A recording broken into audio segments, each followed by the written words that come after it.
Imagine you wake up tomorrow morning. You grab your phone like you always do, and the first notification you see is not a meme or a sports score. It's a news alert. A major world power just made a move that every geopolitical analyst has been dreading for years. Markets are already down 4% in pre-market trading. Your group chat is blowing up. Your coworker texts you, "Should I pull everything out of my 401k?" And for a second, just a second, you feel that cold, stomach-dropping panic that makes you want to do something, anything, because doing nothing feels insane when the world is literally on fire. But here's the thing, that feeling, that panic, that is exactly the moment that separates people who build wealth from people who destroy it. And I want to talk about what you should actually do with your money if the worst-case scenario started playing out tomorrow. Because the answer is going to shock you. And it's backed by some of the most dramatic, counterintuitive data in all of financial history. My name is Nico, and I spend way too much time thinking about money. Specifically, why smart people keep making the same irrational financial decisions over and over again, especially during the moments that matter most. If you're new here, welcome. This channel is all about the psychology and the math of money, and why those two things almost never agree with each other. If you get value from this video, a like genuinely helps more people find this content, and hitting subscribe means you'll be here the next time the world starts feeling a little too unpredictable, which, let's be honest, is basically every week at this point. So let's talk about war and money, because the conventional wisdom says they should not go together well. When most people hear global conflict, they hear economic catastrophe. They picture breadlines and stock market crashes and the Great Depression. And look, I get it. That mental image is deeply wired into us. It's passed down like a family heirloom. Your grandparents lived through it. Their fear became your instinct. And that instinct says, get out. Cash is safety. Gold under the mattress. Survival mode. But here's where it gets interesting. And I mean genuinely, historically, mathematically interesting. During World War II, arguably the single most destructive and globally destabilizing event in modern human history, the U.S. stock market did not collapse. It did not stagnate. It did not slowly bleed out over 4 years while the world burned. The U.S. stock market went up over 130%, 130. From 1942 to 1945, as millions of people were dying, as entire cities were being leveled, as the geopolitical order of the entire planet was being rewritten in blood, the market more than doubled. That is not a typo. That is not cherry-picked data. That is the documented, boring, financial historical record. And if you've never sat with that number before, I want you to sit with it right now, because it fundamentally changes the question you should be asking. The question is not, should I get out of the market if war breaks out? The real question is, why does war make markets go up? And how do I position myself to benefit from that, instead of panic selling at the worst possible moment?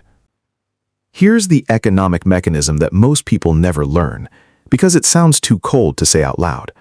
War is, from a purely production standpoint, a massive economic stimulus. When a country goes to war, especially a large-scale industrial conflict, governments start spending at levels that make normal stimulus packages look like pocket change. Factories that were idle get reopened. Workers who are unemployed get hired. Steel, aluminum, rubber, textiles, electronics, fuel. Demand for every single industrial input goes vertical overnight. Companies that make things, and I mean physical, tangible things, suddenly have government contracts that guarantee revenue for years. Unemployment essentially disappears. Manufacturing output hits maximum capacity. And all of that activity, all of that production and employment and revenue flows through publicly traded companies. Now add to that the fact that in a serious global conflict, the US dollar almost always becomes the world's safe haven currency. Foreign capital floods in, treasuries get bought up, and paradoxically, while fear is peaking on the news, money is flowing into the American financial system at extraordinary rates. It happened in World War II. It happened after 9/11. Yes, markets dropped sharply in the immediate aftermath, But within a year, the recovery was already underway, and within 5 years, it had been completely erased. It happened during the Gulf War. It happened during Korea. The pattern is so consistent, it almost feels like cheating. And this is where the psychology layer gets really uncomfortable. Because knowing all of that, knowing the historical data, knowing the economic mechanism, knowing the pattern, most people still panic. Most people still sell. And the reason isn't stupidity. It's something much more deeply human than that. There's a concept in behavioral finance called loss aversion, and it basically means that the psychological pain of losing money is roughly twice as powerful as the pleasure of gaining the same amount. So a 10% drop in your portfolio feels, emotionally, about as bad as a 20% gain feels good. Now take that already tilted psychology and pour raw fear on top of it. Not just financial fear, existential fear.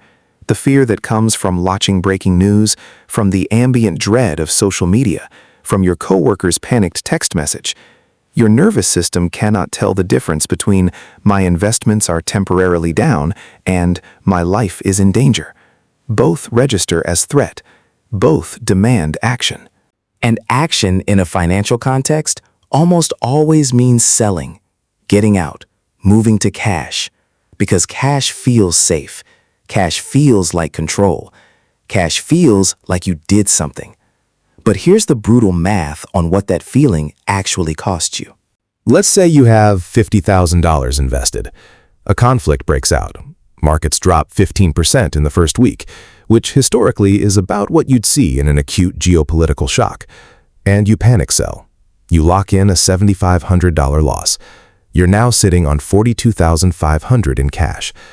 And then, as history shows happens almost every single time, the market recovers over the next 12 to 18 months and continues its long-term trajectory. You missed the recovery. You missed the rebound. And because you're now emotionally scarred and waiting for the right time to get back in, you probably re-enter late. Buying back in after the recovery is mostly priced in. Now let's run the other scenario. You had $50,000. You didn't touch it. You stayed invested. You maybe even added a little during the dip. Over the next 10 years, with a historically average market return of roughly 10% annually, that $50,000 becomes about $130,000. The person who panic sold, re-entered late, and never fully recovered their position might have $60,000 or $70,000 in that same window. You didn't do anything extraordinary. You just didn't do the wrong thing at the worst moment.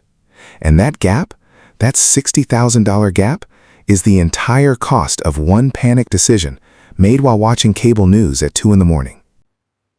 So, what should you actually do? Not as a theory, practically, concretely. The first thing is to look at where money flows during conflict. Defense and aerospace companies have historically been among the clearest beneficiaries during wartime and escalation periods. Companies in those sectors often see revenue guarantees jump dramatically when government defense budgets expand.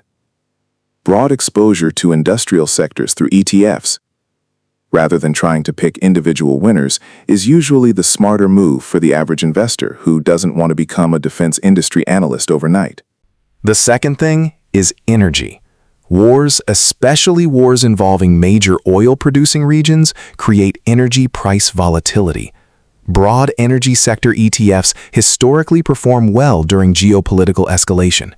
You're not betting on who wins or loses a conflict.